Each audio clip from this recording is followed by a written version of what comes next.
देखिए, अपर्णा यादव जो अभी आई हैं बीजेपी में, उन्होंने भी प्रियंका गांधी पर एक हमला बोला है सर, वो भी ले आते हैं और फिर उसके बाद आते हैं आप लोगों के पास। बीजेपी में शामिल हुई अपर्णा यादव ने बड़ा बयान दिया है, यूपी दंगा मुक्त हुआ, गुंडे माफिया पलायन कर गए हैं, ये कहा है अपर्णा यादव ने।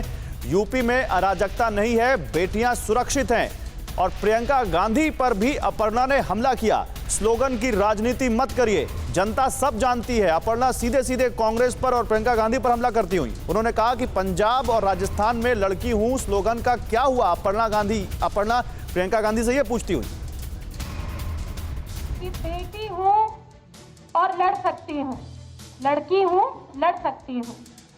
मैं पूछना चाहती हूं, ये एक बहुत फेमस आर्टिकल है अभी, कि पंजाब में क्या बेटियां नहीं है, लड़कियां नहीं है? 5 साल में भारतीय जनता पार्टी की सरकार में एक भी घोटाला नहीं हुआ, 5 साल में एक भी दंगा नहीं हुआ, जबकि टाइम हमारे अनुकूल नहीं था। कोविड की बहुत बड़ी महामारी आई, उसमें भी हम सफल हुए।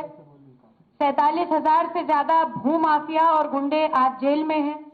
2000 करोड़ की अवैध संपत्तियों पर जिस तरह से आदरणीय यशस्वी मुख्यमंत्री श्री योगी आदित्यनाथ जी ने जिस तरह से कार्रवाई करी है, वो भी बहुत सराहनीय है।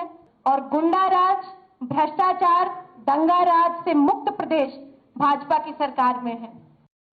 अभिषेक, तो यहां पर अपर्णा न केवल यह कहती हुई कि 2017 के मुकाबले 2017 से पहले की जो सरकार थी उसके मुकाबले मौजूदा योगी सरकार ने अच्छा काम किया, बल्कि सीधे सीधे प्रियंका गांधी को भी कटघरे में खड़ा करती हुई। देखिए, अपर्णा यादव जो बातें कर रही हैं वो इसलिए इंपॉर्टेंट है क्योंकि अपर्णा यादव के साथ में उनका एक बैकग्राउंड चलता है और ये बैकग्राउंड इस चुनाव में बहुत महत्वपूर्ण है। वो मुलायम सिंह यादव के परिवार से आती हैं और उस परिवार से आ करके, और आज आप सोचिए, आज उनको ये जो आप बात दिखा रहे हैं गौरव, आज वो पीसी थी और बीजेपी के दफ्तर में वो जो कैबिनेट मंत्री ब्रजेश पाठक उनके साथ बैठी हुई थी और वहां बैठ करके उनसे पीसी करवाई गई।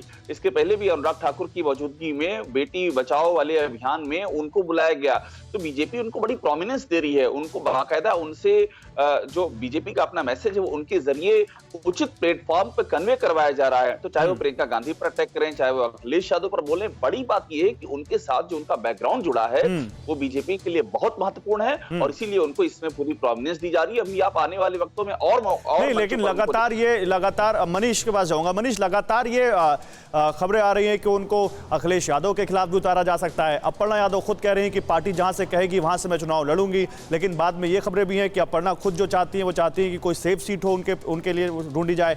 आपके पास क्या खबर है मनीष?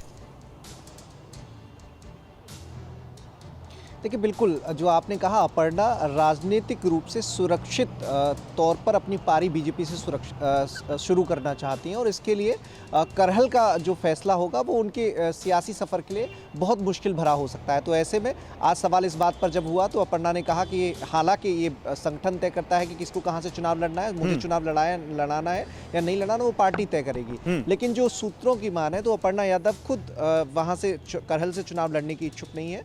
वो सुरक्षित सीट की तलाश में है, जिसमें से लखनऊ कैंट भी एक विकल्प है, अमेठी की एक सीट है वो भी एक विकल्प के तौर पर है। अब पार्टी को फैसला करना है कि वो कहां से चुनाव लड़ेंगी या संगठन में रहकर वो सेवा करना का जिम्मा अपर्णा यादव को दिया जाता है। लेकिन अपर्णा यादव ये चुनाव लड़ना चाहती है, ऐसा अपर्णा यादव।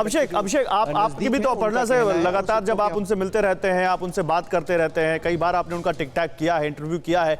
अपर्णा यादव के रुख से क्या पता चलता है, क्या इच्छा है उनकी?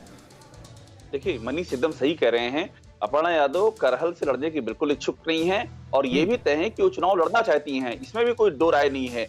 अब चुनाव लड़ने के लिए जो सबसे मुफीद सीटें हैं, जैसे एक सीट का जिक्र किया, 2 सीटों का मनीष ने जिक्र किया, अमेठी की सीट हुई बताई उन्होंने, तिलोई वो जाती रही हैं, कैंट हो गया और बाराबंकी की सीट से भी उनको चुनाव लड़ाने की मांग की जा रही। तो उनकी अभी इच्छा ये कि एक ऐसी सीट से लड़े जो कि मनीष अभी कह रहे थे, जो सुरक्षित सीट हो, जहां उनकी जीत तय हो, जहां ये ना हो कि वो सिर्फ हेडलाइन बनकर के रह जाए, बौनी खराब ना हो। आप ये कह रहे हैं, वो चाहते हैं कि बौनी खराब ना हो। ठीक है, बिल्कुल ठीक है।